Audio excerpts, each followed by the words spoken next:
I'm Alex Campbell. And I'm Brooke Fox. And you're listening to Vacaville Matters.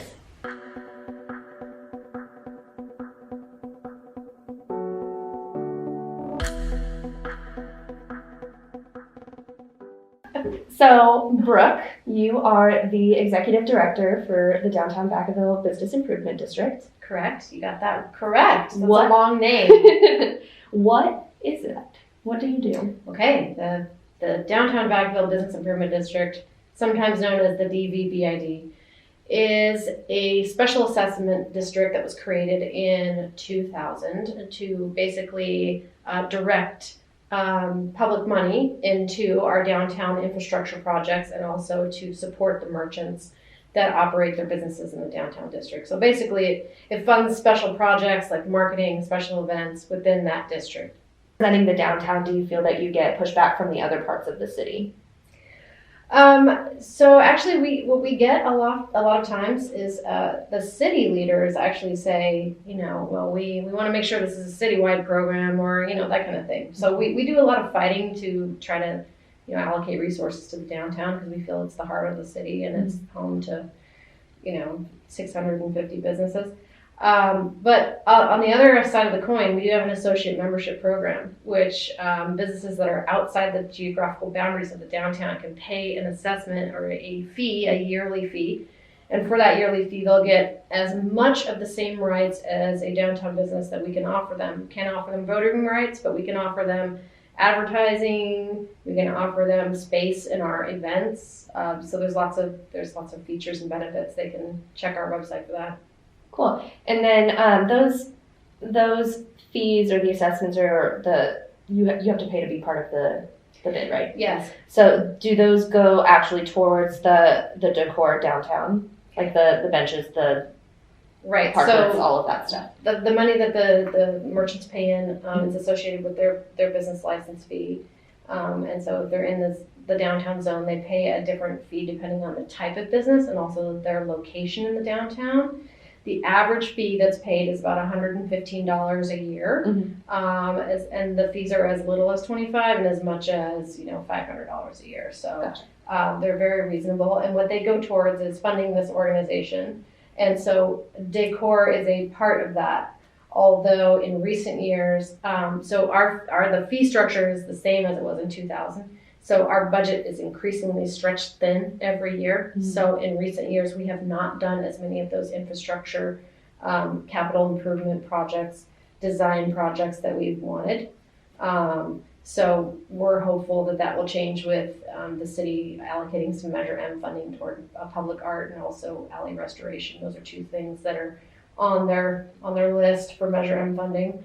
But yeah, decor is definitely important, and I'm increasingly working with Public Works Department to get them to understand the hospitality and allure and the romance of what a downtown means, right? I recently took a group of city leaders to Winters, and we met with their city leaders, and we talked shop. And we talked about how they got all their parklets built and what kind of vendors they used and what kind of pushback they might have gotten. And so hopefully some of it sunk in, but it was a productive meeting. Cool. Cool. So is a big part of that kind of economic development? Do you partner with like Dawn Burris kind of line? Yeah, I work with Dawn and Tim quite a bit in economic development. It is a big piece of what we do. We've historically been known for special events, but increasingly we're working more in the economic development realm to address some of the issues that our downtown is facing in terms of, strengthening our retail diversity, bringing more active use type of clientele downtown, bringing different demographics to downtown, different business types. So yeah, I work quite a bit with those gentlemen. Wonderful. Mm-hmm. So as part of that, do you have to work with anyone to address any of like the vacancies that are downtown? Yes. In fact, I was just talking about that earlier today because we are working on developing some programming for this year that would try to address that, right? So, because right now typically this district has a pretty low vacancy rate. There's not that many open storefronts. especially when you're talking about restaurants. But right now, there were some vacancies going into COVID, and those vacancies have stayed vacant and unused. So we are developing some programs to bring back to the city for potential funding. I would love to see something along the lines of like a pop-up incubator or like a pitch contest where people can submit their business plans and they would get, 3 or 4 months free in a space to try their concept. The public would vote, that kind of thing. Just a really fun way to kind of get everybody invested in the future of downtown. So that's the angle I'm going for. It just depends on trying to get city funding to cover it. So, but yeah, we are looking at, how to, because believe it or not, although, much of our time has been spent supporting the businesses through COVID that have existed and trying to support them to keep them in business, there's quite a few people that are opening their businesses right now because either they were let go from their job or their industry changed or, they sold some property or whatever it might be that they are now ready to kind of take this step into this other direction. So there's quite a few people opening businesses in downtown at this time. So we want to be there to support those people too. Yeah. I don't know if you're allowed to talk about this at all. I don't know. I heard a rumor about the old Point building that it might be being leased soon. Yes, I heard that same rumor. Mm-hmm. Mm-hmm. Restaurant use. Awesome. Which is really good. And also, also a use by an experienced restaurateur. So that's good. So someone who already has the skill sets and the knowledge of running a restaurant and has proven success in that area. So yeah, it's looking promising. Promising, yeah. And I have yet to meet this individual, although I've been in touch with them. And so hopefully it's a go. It sounds looking good. Very cool. So exciting. Yeah. So the DeVille has finally closed. Yeah. It is sold to Mornay. Mm-hmm. It is sold to Mornay. Have you spoken with him at all about his plans? I have not yet because he just made it public probably about a week ago. So Gotcha. I have not had the opportunity to catch up with him yet on that. Aisha, my assistant, has because Cool. she ran into him somewhere. I think she was at Sonoma Springs. Where Wonderful. Everybody goes. Everybody We love knows your name. Sonoma Springs. Everybody knows your name at You Sonoma should go there Springs. right now while you're listening. Yes. Commercial for Sonoma Springs. Okay, so that being said, yes, I'm excited. I'm excited because, first of all, that's a challenge of a building, right? It's large. It's got a lot of square feet in there. There's a lot of it's got a very specific use to it as well. So it's got some challenges. And so I think somebody like Mornay with, all his business years of, business acumen, he could come in there and see the potential of the space. And he's got a good product. He's got great coffee, great food. So I'm super excited that I can get a stuffed avocado on the regular. Totally. Which is, and I think, so there's this thing in downtown placemaking called the third space, right? Which is, you have your home, your work, and your third space, whether that's a coffee shop or a really cool real estate office, or Sonoma Springs, or whatever it is for you, a restaurant, Pietro's. A lot of people hang out in Pietro's. So we need more third spaces in downtown. Pure Grain's a great example of that as well. So this is an opportunity to have that building open for more hours of the day on more of a regular basis than just a concert here or there. So I'm very excited about the idea that it will open up some of that third space, some of that area for people to just come downtown and feel like they have a spot. I'm definitely very excited about that. Yeah. Also. Last question about like vacancies and new business. Yeah. Right across from Sonoma Springs Brewery, where you should go right now. Yes. Every once in a while, when you're sitting there drinking a delicious beer, you see a light show across the street. Yes. Do we have any word on what's happening with that? Okay, so that one is still in progress. James is the owner over there at Nebula on Main. Mm-hmm. And he is in the final stages. He's pretty much completed the inside and the outside. Right now he's looking for some kitchen crew.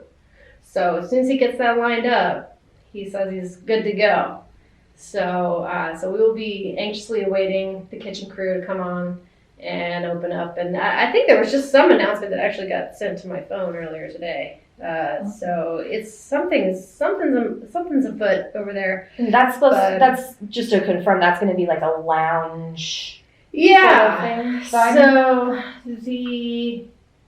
they're gonna focus on having a good menu that's like almost like a loungy, grilly menu, burgers, that kind of thing. But then they also want to create a space for people to come in and have a nice cocktail, something completely different. Than it's very unique in there. I mean, you probably peeked in the windows. It's James has a ton of experience in lighting, so this is kind of like his really cool world. The light shows are cool. Yeah, this is his world. So he showed me some pictures of some spaces he designed in San Francisco and other places, and he's definitely very talented. So it would be something that Vacaville doesn't have otherwise. So I mean, I'm very interested to see how it all works out. And just so everyone knows, the mural is still intact. I've seen the mural inside the building. It has not been destroyed. Good. Don't worry. Good. Yes. You earlier stated that DVBID was trying to basically help the existing merchants through the just absolute business tragedy that was COVID. How How have we done that? Yeah. Okay. Well, so immediately after shelter in place went into effect, we built a page on our website with all the resources we could find on COVID, state, local, county, everything that we could find, any kind of access to like grant funding, any of those things we put on that page, and then we try to direct people to that page. We also held weekly webinars where we just allowed business owners to come on and just kind of talk about what obstacles they're facing, and then we try to find a solution for them or find someone they could talk to or advocate for them. So those were two things that we did immediately. And then we also, once things started reopening and the guidelines documents started being published, we walked those guidelines documents around with PPE that was donated from the city, and we walked those things around and distributed them to the restaurants, the retailers, anybody who was interested in reopening so that they could reopen safely. Gotcha. So we did a lot of that type of support. We also partnered with the Chamber and the SBDC and the Workforce Development Board to bring some reopening webinars to life back last spring, which seems like years ago. And then we really just try to be an on-call resource. I mean, I have merchants that have my personal cell phone number. They text me and call me all times of the day, and they ask me any kind of question they want to ask. If I know the answer, I will. If I don't know the answer, I will get it for them, because we're really boots on the ground here to try and help people stay in business. And I mean, I'm proud to say that the national average at this point is like 1 in 5 restaurants have closed permanently. 0 restaurants in our downtown have closed. So that's exciting. And I think we play a small role in that, but I think also our community is very resilient. So I completely agree. Yeah. So we talked a little bit about how the bid was helping during COVID. As far as like some of the new businesses that are going to be opening fairly soon, if there's a business that's struggling, what's kind of the division of labor between like the bid and the chamber and the city? Well, we're all partners. We have a Big Four partnership, so we can all bring something to the table. So that's important to start off with. But in the case of a business like Nebula on Main, who's hopefully going to open any day now or any month now, there was a point when his planning application was kind of stuck in the works at the city. So I wrote an email and he got his permit like within days. So I mean, it was probably almost ready to go anyway, but sometimes just getting that little extra push pushes things through. And then also met with them to identify some marketing avenues they could go with. They're not local per se, although one of their partners is local, but James is not. So he wanted to understand all the different marketing partners that he could work with, the radio station, the different channels of advertising in this community. So we gave him a breakdown of that. We actually helped him sort of name the place because we had a little brainstorm, and he really had the name Nebula. And so he said, but I really wanted to make it like really kind of classy, like Merchant on Main is so classy. And I was like, well, how about Nebula on Main? And he's like, I like it, Nebula on Main. It kind of grounds it. It kind of So, those are the kind of things on the fly. It's different for every business what we can offer them, but we just try to be problem solvers. So we building a network. That's right. But we all bring something to the table. All the different organizations can really help. Awesome. So I don't know if this is more of like a city question or a bid question, but towards the was it October? Yeah. October, we had heard some news that a portion of Main Street was going to close again right in front of that DeVille area, and it was going to be used for like an outdoor dining kind of space. Mm-hmm. That never ended up happening, Mm-hmm. and instead that one way in front of Mm-hmm. Heritage closed. Yep. Was that just a traffic issue? What went on with that? Let me explain what happened there. So the idea of closing 300 block of Main was floated for a while. But there, at the time, the type of restaurants on the block didn't really. And La Brigada has their own parklet, which they can use, right? Nebula, as we just talked about, is not open yet. Mm-hmm. DeVille was not open. Mm-hmm. Sonoma had an outdoor patio they could use. Mm-hmm. So every time we kind of tried to puzzle out the idea of closing a 300 block, we started thinking about the businesses that it would adversely affect. Like the salons and the Pilates, studios and places like that were also utilizing the block. So one thing what ended up happening with the Merchant Street block was we were really desperately trying to give Heritage House a fighting chance to survive because they don't have outdoor space. Mm-hmm. So they have the sidewalk in front of their shop. And what we were trying to do is, and I was in constant contact with them throughout the pandemic, and I just kept telling them, you say the word and we'll go ahead and try and close this block for you, because they needed all the space they could get. Their entire restaurant had to be operated outside. Yeah. So finally it came time when it was, October, November time, and they said, okay, we're ready. We're ready for you to go ahead and pull the trigger and ask the city to close this block so we can put some tables out and actually make some of our losses back. So that's what we went ahead and did. We went ahead and, pulled the businesses on that block. We didn't find any initial opposition to the closure. So the block was closed, but then immediately after we went into shelter in place. So at the time in December, I had asked the city, hey, maybe we should reopen that block because it's shelter in place and we don't know how long this will last, right? Mm-hmm. But the city had, gone through great lengths to put the K-rail. It was a whole operation that they did to block off that entrance point. So they made the choice that they wanted to kind of hang in there and see how long shelter in place would last, knowing that as soon as shelter in place was lifted, Heritage House would need that space again. So during that time when the street sat empty, the business owners on that block began to kind of stir about and say, hey, this is negatively affecting our foot traffic and our parking ability. And they had real concerns over how it's affected their business. So we consulted with Heritage House, had several conversations with the business owners that were affected. And then it was decided that Heritage House, they decided they would operate in back of their shop. Okay. They would set up a tent back there, and that's kind of that like Merchant and Main parking lot area. Yeah, exactly. Like right behind Heritage House, there's a nice outdoor spot. So, best of intentions. We were trying to really give Heritage House a fighting chance to have some outdoor space to serve their customers. And so I think it's the best possible compromise we can come up with. But, that particular block of Merchant Street is very unique and has a lot of potential in its regard to, like, it could potentially be a pedestrian only access. And if there were more restaurants on that little stretch there that could utilize that outdoor area, it could be really cool to see it transform that way. So, but we'll have to wait for that if that's a thing that's in the cards. We'll see.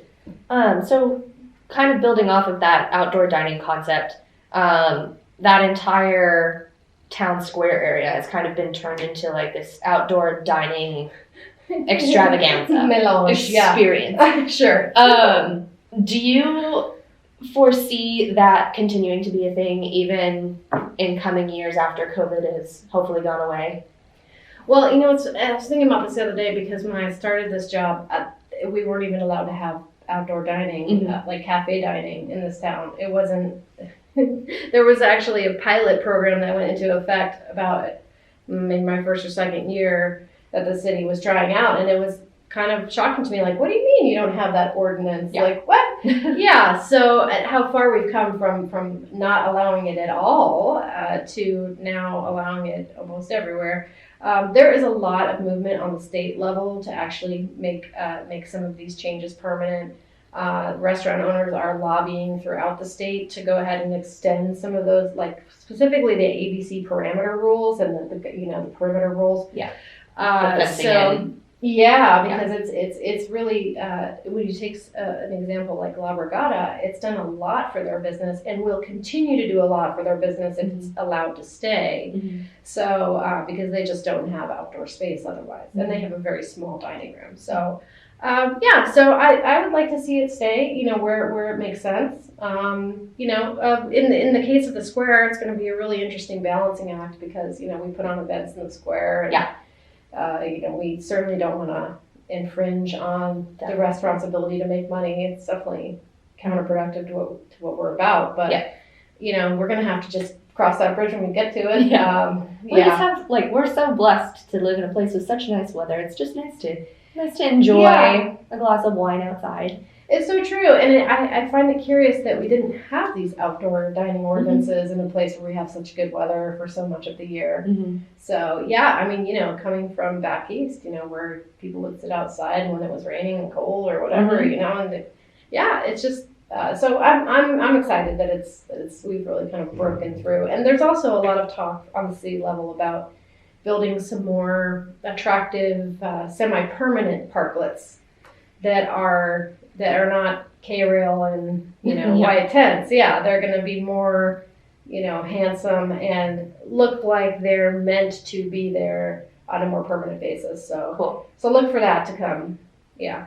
I know one of the big taboo downtown topics is parking. So do you think there will be any backlash if those parklets do become permanent? Yeah, of course. I think it's natural, right? So, but I think that's where you have to kind of weigh the advantages for each business. It's a very unique thing per every business. If a business has ample outdoor space already built into their footprint, maybe we want to weigh whether we need a parklet or not, because it does impact their parking and other businesses parking around it. But if a business doesn't have access to outdoor dining, then maybe it does make sense. It does make sense in like a place like La Brigada where they don't really have any outdoor space. They just have those couple of tables inside, and extending that. But then does that affect like the Pilates place or the hair salon or the tattoo shop? Yes, it does in a sense, but it also, it does is because that's a public space. So if you're somebody coming to the Pilates studio and you want to hang out in the parklet that's in front of La Brigada before your class starts, and it creates more opportunities for the surrounding businesses than it's about more than parking. So it will create more but there is a balance there. There is a balance. Yeah. Touching back on Measure N, if there was a private citizen that wanted to help pay for some of these like more design-based projects, like if you wanted to go to Costco and get string lights and put them up, like is that something that's possible? It depends on the space, and it depends on who owns the space. A business can obviously do that at their storefront. If you're talking about public light poles or things of that nature, then it would need to be done through Public Works. And they have been generally resistant to taking private money for those projects. There's some kind of like rule that they keep invoking because several people have offered. That being said, there are opportunities where you have privately owned buildings, and if we can get the owners of those buildings to consent, there are some opportunities for some additional lighting enhancements. So there's opportunities, and I think we went through this actually last summer in Town Square when the restaurants moved deeper into utilizing the square, and the lighting was like it was like security lighting. Yeah. And it would come on at like 8:00 and it would just be like, you don't have to stay here, but you know, you don't have to go home, but you can't stay here kind of thing. And so, you know, it was like not exactly conducive to like ordering dessert or ordering a second drink or any of those things that you would want to do if you're at an outdoor eating establishment. So we worked with Public Works to come in and ask them to hang some string lights, and it was a whole to do, but it got done. But you know, hopefully there'll be more of that to come. Yeah. Pre-COVID, there was a huge downtown revitalization project. Is that still on the books? The downtown specific plan. Specific plan. It's in draft mode. It's supposed to be presented to council this fall. Still in draft mode. Anybody that wants to see it, they can go to letstalkvacaville.com. Look for the downtown specific plan. There's several parts of it that are worth reading. Inside of it, there's a retail strategy. There is a placemaking strategy, a transportation strategy, a housing strategy. So there's several components of that document. I encourage everyone to go take a look at what interests them. With that document, there will be several points of implementation that will require lots of capital improvement dollars. And so I am already beginning the fight to grab some of the, $12.1 million that's about to come to our city through the Economic Recovery Act, the, American Recovery Act. So yeah, our city is about to get $12.1 million, so I'm hoping to carve some of that out for some downtown infrastructure projects. I hope so. Some pieces of the plan to implement them. That would be a good use. Yeah. I would say so. Yeah. Write your letters, people. Get your pens ready and write some letters. Awesome. Yes. So watch the dollars. Watch the dollars. Follow the money. If people wanted to learn more about the downtown, where would they go? DowntownVacaville.com is our website. DowntownVacaville.com. Yep. If they want to learn about the farmers market, we also have a VacavilleFarmersMarket.com website where they can learn all about the market and apply. And we took back one thing that's important to note is we took back management of the markets, and now we 100% manage the market, including the farmers. So we did work with Pacific Coast Farmers Market in the past to manage the market, but their fee structure wasn't so compatible with our local farmers. So we're excited to announce that we went ahead and took back 100% control of the market so that we can offer what's best for our local agricultural community. Awesome. Yeah. For that, do you partner with the Pleasant Valley Ag Association? Absolutely. Awesome. Yeah, wherever possible. We've also partnered with the Farm Bureau. We're offering discounts to Farm Bureau members, discounts to Grange members. So yeah, really, and also referral programs. So if a farmer sends us another grower and they book the market, they can get some free space. And so just really trying to build the market organically. And so we got most of our vendors are coming back from last year, returning. Our growers are returning this year, which is exciting. And then we also have some new folks that have joined the fray. So we recently moved into the red tier from the purple tier. So restaurants can have some indoor dining. Yeah, 25%. That seems like it's exploded. I've seen a lot of hustle and bustle on the Facebooks. Yes. People were waiting anxiously for that. How else is this affecting the downtown? The red tier? The red tier. What else? What does that mean? Gyms can also operate with limited capacity. That's a big one. Cool. So the Pilates studio. Maximum Fitness. Maximum Fitness has been closed for months and months and months. So yeah, increasing the capacity there. Retail capacity can go up as well. So yeah, it's those are the three major areas. Movie theaters can reopen at partial capacity. I have not heard from Brendan Theaters as to their plan. I know last time we were in the red, they declined because every business has to make that call. Where's their break-even point, right? Sometimes they can't operate that business on a 25% capacity and actually make money. Yeah. So it's every business's prerogative to wait and decide when it's best to reopen for them. So yeah, but I'll be anxiously awaiting Brendan to reopen. Oh yeah, I miss going to the movies so much.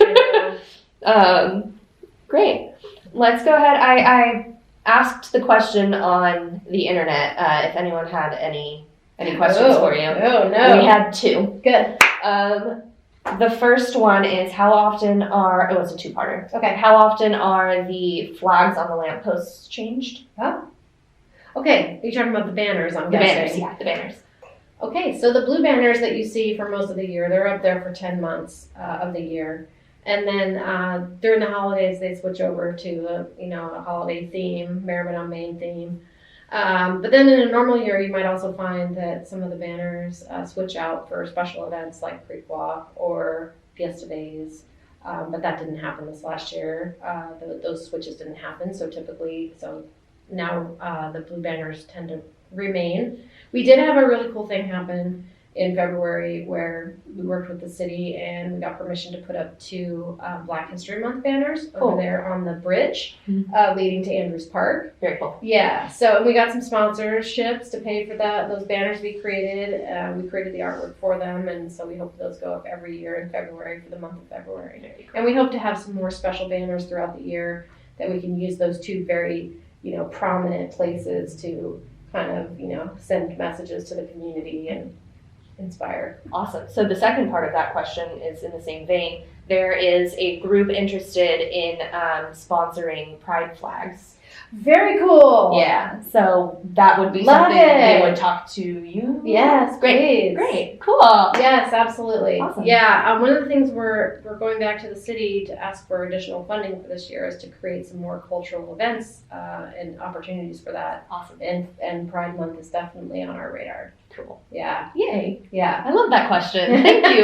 Yeah. Thank you. You know who you are. And then the other question was the process of closing streets for downtown events. Yep. What is that process like? Okay. So typically when we're doing our budget and our planning for the year, we look at the type of events we want to produce. This has fluctuated. When I first started in this position, the basic deal that was handed to me was that, the farmer's market closed Main Street every week for 26 weeks straight. Why don't we make a trade-off and instead of doing that, we would move the market to the park where we wouldn't require a street closure. And in exchange, we would have several larger street closures that were sort of special events oriented. So one of those that was the real no-brainer to me was Halloween Stroll. Oh, yeah. Which made it infinitely safer for people to bring their children down, whereas they knew there was not going to be vehicular traffic.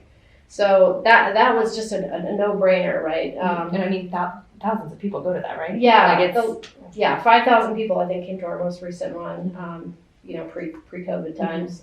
We really hope we get to be able to do that one again this year. We're trying to figure out some alternate ways to keep everybody safe. Fingers crossed. It's my favorite. It's so fun. Yeah, it is so fun. And so we look at our schedule. We try to figure out where the opportunities are and where, try to space it out too, so it's not so disruptive, over like every other weekend or that kind of thing. But we try to use it sparingly. But what we've been finding is that our festivals are getting larger. And so gone are the days when we could smush everybody into town square and call it good. So especially now more than ever, right? So when we close the main street in order to accommodate, say, an Oktoberfest or a Main Street Bazaar or a craft fair, we totally understand that it can be disruptive to our businesses downtown. We always invite them to put a table out. We work with them to figure out ways in which they can take advantage of the thousands of people that we bring downtown. I mean, for the restaurants, it's great. It's great for the restaurants. And the surveys tell us that, the number one reason why people come downtown is the restaurants. Number 2 is our special events. So they work, they bring different people from different parts of the town, the Bay Area, the region. And so, we get them there. And so then it's the business's job to kind of grab them and bring them in.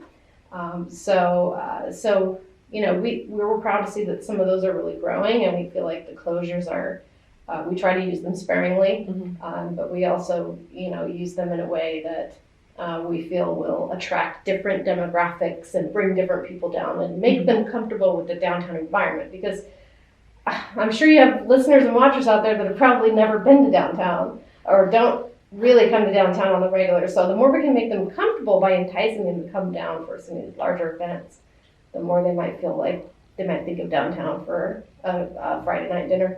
That makes total sense. Yeah. So there is a Main Street Bazaar coming up, right? Yes. Yeah, that's next month, Yeah, April 17th. April 17th. Mhm. And Farmers Market also starts next month. Starts April 24th. Yeah. Cool. And for those of us who don't know, what is a Main Street Bazaar? It's really a craft fair.